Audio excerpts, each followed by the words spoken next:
Petrol same ಅಲ್ಲ supply, petrol same ಅಲ್ಲ ಜಿಲ್ಲಾವಾರು. ಒಂದು ವೇಳೆ ರಾಜ್ಯವಾರ ಡಿಫರೆನ್ಸ್ ಬರ್ಬೋದು.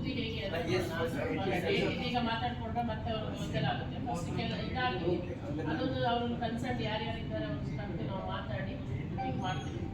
ಕನ್ಸಲ್ಟ್ ಅಂದ್ರೆ ಏನಾಗುತ್ತೆ ಗೊತ್ತಾ, ನೀವು ಅವ್ರೇನು ಹೇಳ್ತಾರೆ ಕೇಳಿದ್ರೆ ನಮ್ದು ಅದು ಹಾಳಾಗಿದೆ ಇಲ್ಲೋ ಇದು ಏನಾದ್ರು ಹೇಳಿ ನಮ್ಗೆ ಗೊತ್ತಾಗ್ಬೇಕಲ್ಲ ಏನ್ ರೀಸನ್ಗೆ ಏನಾಗಿದೆ.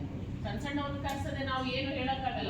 ಏನು ಕೇಳಿದ್ರೆ ಅಲ್ಲಿ ಇಲಾಖಾವಾರು ಗಾಡಿ ಸರ್ವೆ ಮಾಡಿ, ಯಾಕಂದ್ರೆ ನೋಡಿ ಬ್ರಹ್ಮವಾರ ಅಂತ ಸಾಧಾರಣ ಒಂದು 300-400 ಮೇಲೆ ವೆಹಿಕಲ್ಗಳಿವೆ. ಮತ್ತೆ ಬಸ್ಸಿಗೆ ಕೊಟ್ಟಿದ್ದೀರಿ, ಈಗ ಕಾರಿಗೆ ಕೊಟ್ಟಿದ್ದೀರಿ, ಬೇರೆ ಬೇರೆ ಗೂಡ್ಸ್ ವೆಹಿಕಲ್ಗೆ ಕೊಟ್ಟಿದ್ದೀರಿ CNG-ನ. ಈಗ ಏನಾಗುತ್ತೆ ಕೇಳಿದ್ರೆ ಅವರು ಅಗ್ರಿಮೆಂಟ್ ಮಾಡ್ಕೊಳ್ತಾರೆ, ನಮ್ಗೆ ಇಲ್ಲಿ ಆಗ್ತಿದೆ ಯಾರಿಗೂ ಕೊಡಬಾರ್ದು. ನಮ್ದು ಅದು ಆಕ್ಷೇಪ ಇಲ್ಲ, ಅದು ನೀವು ಸರ್ವಿಸ್ ಕೊಡಿ.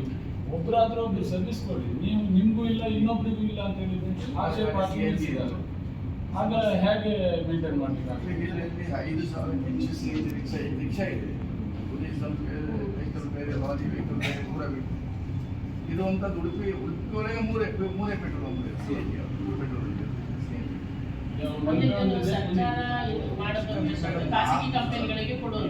ಅದೇ ಖಾಸಗಿ ಕಂಪನಿಗಳಿಗೆ ಕೊಟ್ಟಿರೋದ್ರಿಂದ ಅವರ ಲಾಭ ಮಾತ್ರ ನೋಡ್ತಾರೆ ಅಷ್ಟು, ಹೊರತು ಸೋಷಿಯಲ್ ರೆಸ್ಪಾನ್ಸಿಬಿಲಿಟಿ ಅದರಲ್ಲಿ ಮೇಡಮ್ ಒಂದು ಕೋಟೇಶ್ವರದಲ್ಲಿ 79 ರೂಪಾಯಿ 70 ಪೈಸೆಗೆ ಸಿಗ್ತದೆ.